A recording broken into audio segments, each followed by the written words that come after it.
and 70% of them live in or around a handful of urban communities.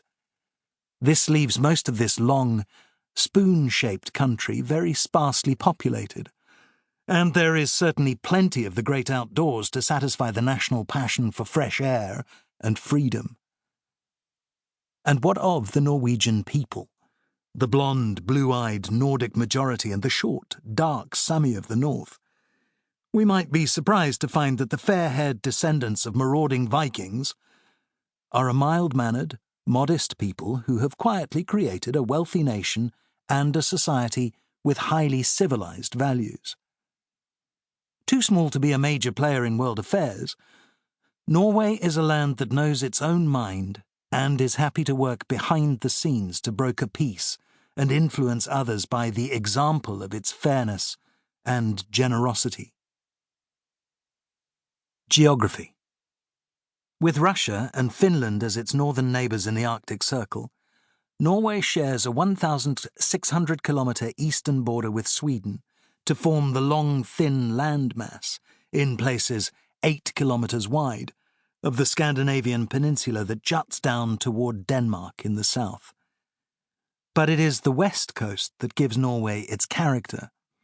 The country runs over 1,600 kilometres in length, from the Arctic North Cape to the sunny resort of Kristiansand in the south.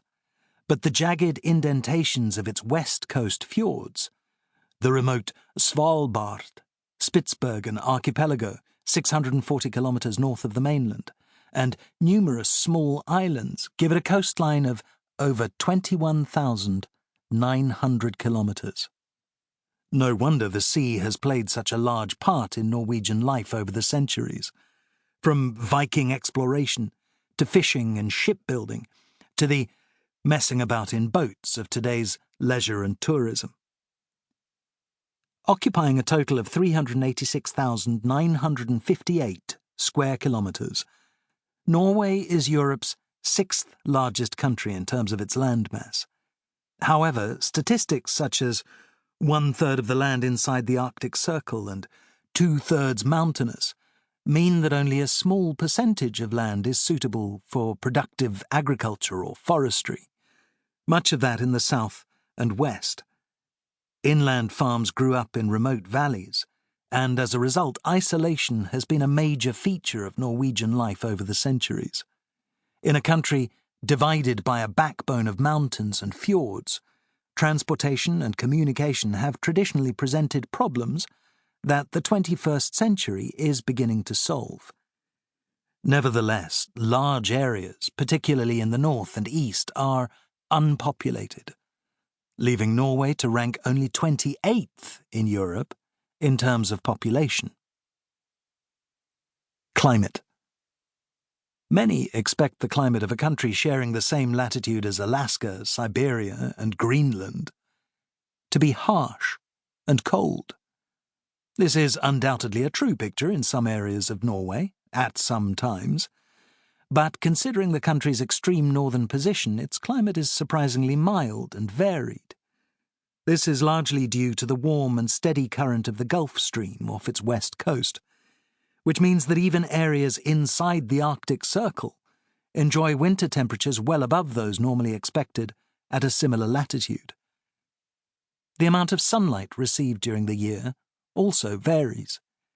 In northern Norway, the summer months are brief, but the effects of the midnight sun mean that summers are bright and warm, sometimes even registering temperatures of 30 degrees centigrade. For most of the country, the winters are snowy and dark. Those on the southwest coast, for whom the winter precipitation is more often rain, enjoy the occasional periods of snow and the brightness they bring. Norway's west coast often knows a battering from high winds.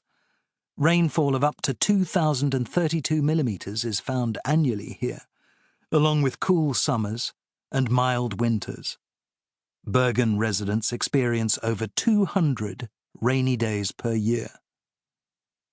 The high mountain ranges that divide Norway provide protection for large eastern and inland areas where rainfall may be less than 300 millimetres per year.